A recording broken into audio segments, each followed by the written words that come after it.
श्री हरि विष्णु देवाय नमः। धर्मराज युधिष्ठिर कहने लगे कि हे भगवान, मैंने कार्तिक कृष्ण एकादशी अर्थात रमा एकादशी का सविस्तार वर्णन सुना। अब आप कृपा करके मुझे कार्तिक माह के शुक्ल पक्ष की एकादशी के विषय में भी बतलाइए। इस एकादशी का क्या नाम है तथा इसके व्रत का क्या विधान है? इसकी विधि क्या है? इसका व्रत करने से किस फल की प्राप्ति होती है? कृपया यह सब विधान पूर्वक कहिए। भगवान श्री कृष्ण बोले, कार्तिक माह के शुक्ल पक्ष में तुलसी विवाह के दिन आने वाली इस एकादशी को विष्णु प्रबोधनी एकादशी, देव प्रबोधनी एकादशी, देवोत्थान, देव उठव एकादशी, देव उठनी एकादशी, कार्तिक शुक्ल एकादशी तथा प्रबोधनी एकादशी भी कहा जाता है। यह बड़े बड़े पापों का नाश करने वाली है। इसका महात्म्य मैं तुमसे कहता हूँ, सो ध्यान पूर्वक सुनो। देवोत्थान एकादशी व्रत कथा इस प्रकार है। एक राजा के राज्य में सभी लोग एकादशी का व्रत रखते थे। प्रजा तथा नौकर चाकरों से लेकर पशुओं तक को एकादशी के दिन अन्न नहीं दिया जाता था। एक दिन किसी दूसरे राज्य का व्यक्ति राजा के पास आकर बोला, महाराज, कृपा करके मुझे नौकरी पर रख लें। तब राजा ने उसके सामने एक शर्त रखी कि ठीक है, रख लेते हैं, किंतु रोज तो तुम्हें खाने को सब कुछ मिलेगा, पर एकादशी को अन्न नहीं मिलेगा। उस व्यक्ति ने उस समय हाँ कर ली, पर एकादशी के दिन जब उसे फलाहार का सामान दिया गया तो वह राजा के सामने जाकर गिड़गिड़ाने लगा, महाराज, इससे मेरा पेट नहीं भरेगा, मैं भूखा ही मर जाऊंगा, मुझे अन्न दे दो। राजा ने उसे शर्त की बात याद दिलाई, पर वह अन्न छोड़ने को तैयार नहीं हुआ। तब राजा ने उसे आटा, दाल, चावल आदि दे दिए। वह नित्य की तरह नदी पर पहुंचा और स्नान कर भोजन पकाने लगा। जब भोजन बन गया तो वह भगवान को बुलाने लगा, आओ भगवान, भोजन तैयार है।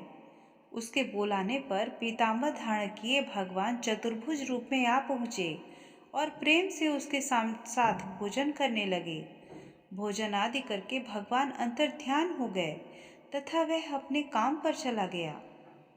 15 दिन बाद अगली एकादशी को वह राजा के से कहने लगा कि महाराज, मुझे दोगुना सामान दीजिए। उस दिन तो मैं भूखे ही रह गया। राजा ने कारण पूछा तो उसने बताया कि हमारे साथ भगवान भी खाते हैं, इसलिए हम दोनों के लिए ये सामान पूरा नहीं होता। यह सुनकर राजा को बड़ा आश्चर्य हुआ। वह बोला, मैं नहीं मान सकता कि भगवान तुम्हारे साथ खाते हैं। मैं तो इतना व्रत रखता हूँ, पूजा करता हूँ, पर भगवान ने मुझे कभी दर्शन नहीं दिए। राजा की बात सुनकर वह बोला, महाराज, यदि विश्वास न हो तो साथ चलकर देख लें। राजा एक पेड़ के पीछे छिपकर बैठ गया। उस व्यक्ति ने भोजन बनाया तथा भगवान को शाम तक पुकारता रहा, परंतु भगवान न आए। अंत में उसने कहा, हे भगवान, यदि आप नहीं आए तो मैं नदी में कूदकर प्राण त्याग दूंगा। लेकिन भगवान नहीं आए। तब वह प्राण त्यागने के उद्देश्य से नदी की तरफ बढ़ा। प्राण त्यागने का उसका दृढ़ इरादा जान शीघ्र ही भगवान ने प्रकट होकर उसे रोक लिया और साथ बैठकर भोजन करने लगे। खा पीकर वे उसे अपने विमान में बिठाकर अपने धाम को ले गए। यह देख राजा ने सोचा कि व्रत उपवास से तब तक कोई फायदा नहीं होता जब तक आपका मन शुद्ध ना हो। इससे राजा को ज्ञान मिला। वह भी मन से व्रत उपवास करने लगा और अंत को स्वर्ग को प्राप्त हुआ। श्री हरि विष्णु देवाय नमः। देवोत्थान एकादशी व्रत कथा दूसरा अध्याय। एक राजा था। उसके राज्य में सभी प्रजा सुखी थी। एकादशी को कोई भी अन्न नहीं बेचता था। सभी फलाहार करते थे।